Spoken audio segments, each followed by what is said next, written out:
Je pense que c'est pas facile, il y a plein de dossiers qui semblent intéressants et qui finalement, avec lesquels on aimerait bien pouvoir échanger, poser la question à quelqu'un, se dire qu'est-ce que tu en penses, etc. Parfois c'est pas facile d'être seul sur un dossier. Je pense que la moyenne d'âge là est assez basse. Hein.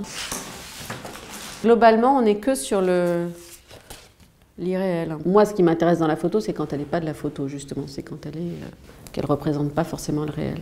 Et c'est ça qui me plaît. C'est quelque chose d'instable, comme ça, on ne comprend pas trop dans quel espace on est. Pas mal, hein? Ça, c'est typiquement quelque chose, voilà, ce thème qui revient beaucoup des traces comme ça, du 780, et là, peut-être 70 de côté, c'est ça? Je me souviens plus si on en a mis 70 de côté. Ça va être difficile de choisir. On a un large panel de la création et de ce qu'est la photo aujourd'hui, de ce qu'est la création contemporaine. C'est très remarquable. Regarde, c'est là beau.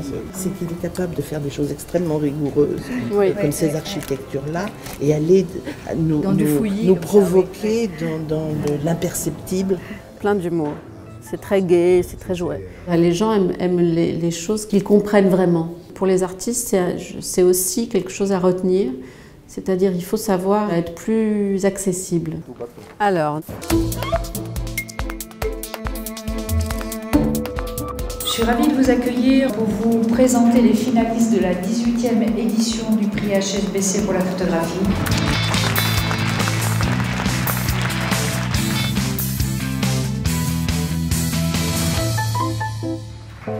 Avec chaque artiste était très différent, avait des travaux très différents les uns des autres. C'est pour ça que j'ai trouvé ça intéressant et à la fois je pense très difficile pour les jurys aussi, dans la mesure où ils devaient évidemment choisir dans des propositions qui certainement se valaient les unes aussi bien que les autres. Ça a été évidemment une très bonne surprise. C'est vraiment un prix énorme. C'est des gens quand même qui m'ont fait confiance, même si j'avais pas beaucoup de choses derrière moi. Donc c'est vraiment une grande chance. Ça va me permettre, je pense, aussi de me lancer. Cerise Doucet de Noémie Bouzard.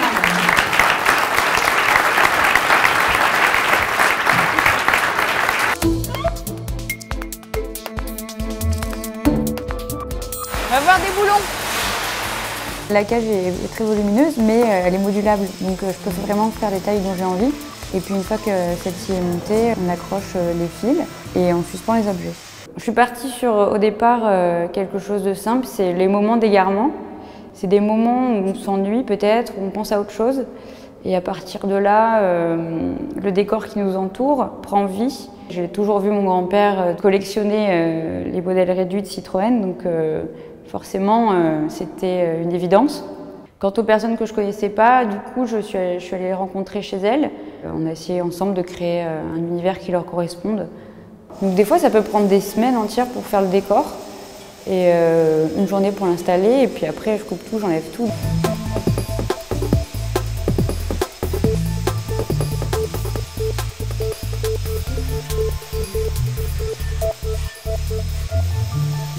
Non, en fait, remets-le pareil, mais tu lèves un petit peu le truc vers le haut.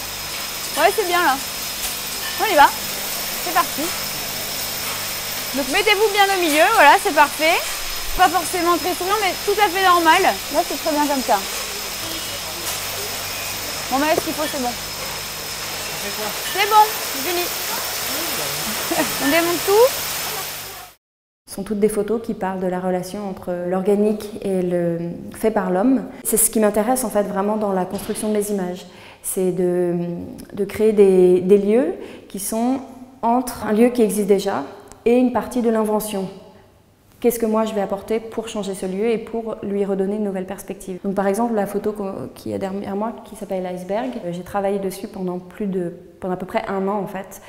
Et à la fois j'avais vraiment envie que ce soit une construction la plus simple possible et de ce fait la plus ambiguë possible.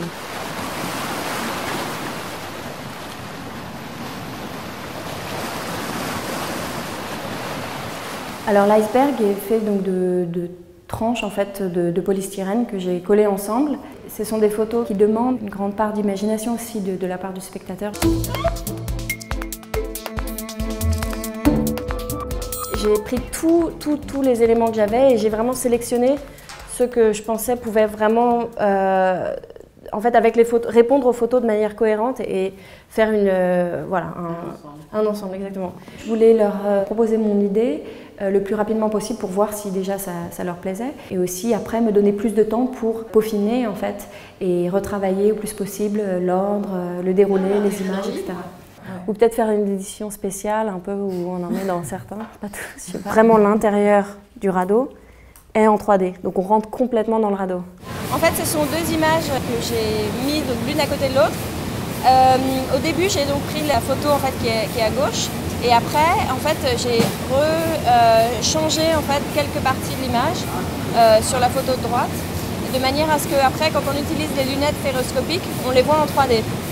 On a un livre d'artiste là, voilà, qui est très bien, mais il faut que tu te coules là-dedans. On a des contraintes graphiques qui sont le sous-titre, le titre au début. Ça doit être sur papier blanc. Je pense que c'est quand même quelque chose de très personnel en fait. Un livre, c'est une extension en fait du travail. Et donc c'est pour ça que je pensais vraiment que c'était important que je le fasse moi-même. Moi je l'aime assez comme coup celle-là. Mais c'est la première photo.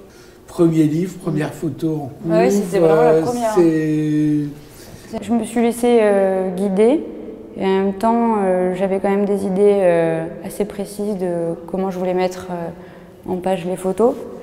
Mais après c'est vrai que d'avoir des conseils c'est quand même assez pratique et puis j'avais pas forcément raison sur tout non plus donc c'est bien d'avoir des conseils de personnes vraiment avisées. C'est pas seulement remplir pour moi, c'est proposer des lectures et puis ça rythme quoi. Là, ça déséquilibre le livre. Je pense qu'on est dans une tonalité différente, dans un propos qui... en publiant beaucoup dans ce livre-là, tu te prives, y compris d'un petit livre qui ressemblerait que cette série.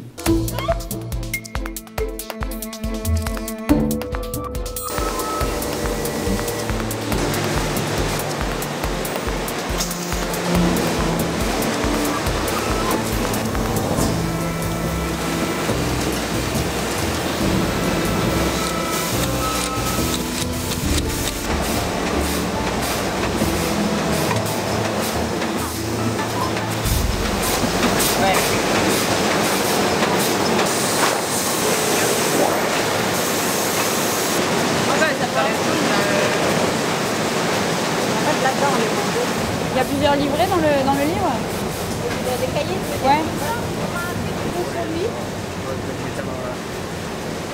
Ici, effectivement, le plumage est moins jaune, donc quelque part, la correction est cohérente. Après, on verra ce que ça donne et si c'est bon, on garde. C'est le contraire, Noémie ? Non, non, c'est pas le contraire.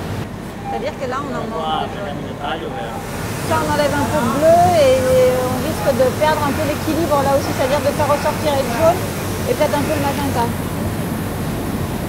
C'est juste que effectivement le poteau derrière là du coup là ça devient trop piscine quoi. Mais c'est dommage parce que ça c'est assez beau en fait comme ça. Je préfère ça que ça presque. Enfin, celle-ci elle est bien. Elle est bien celle-là. Ouais. Elle est assez neutre. Ouais. Il y a vraiment conflit entre les deux images. Ah. On va lui remontrer. On va lui remontrer. Ok. On va lui remontrer.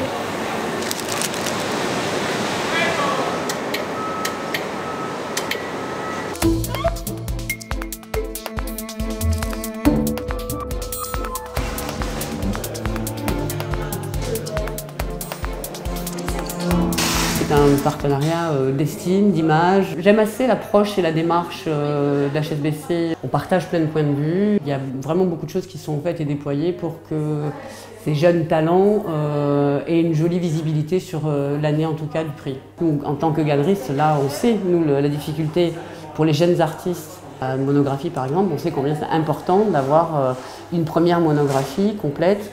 Le fait d'avoir aussi deux lauréats, c'est quelque chose qui montre un esprit d'ouverture déjà. Tout naturellement, voilà, ça s'est fait ici, on est assez en phase, on va dire, par rapport même à l'axe de la communication qui est vraiment porté sur les artistes et sur le travail. Il y a une maîtrise de l'espace, il y a une scénographie, il y a un accrochage qui doit être pensé, réfléchi, une dynamique. La difficulté qu'on a, c'est qu'on a deux lauréats, donc on a souvent deux univers très différents.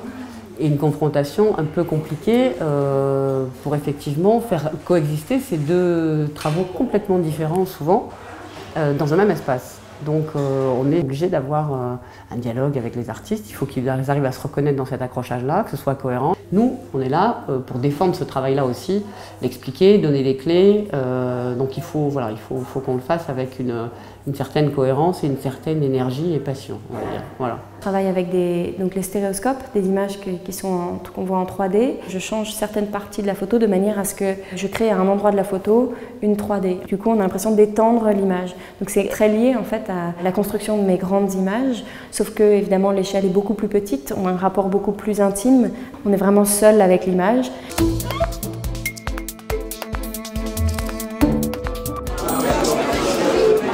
Ce soir, ça va être donc le vernissage de la première exposition, donc il y a un moment très important pour tout le monde parce que c'est vraiment concrètement en fait, il y a quelques mois qu'on travaille dessus et concrètement aujourd'hui tout va commencer.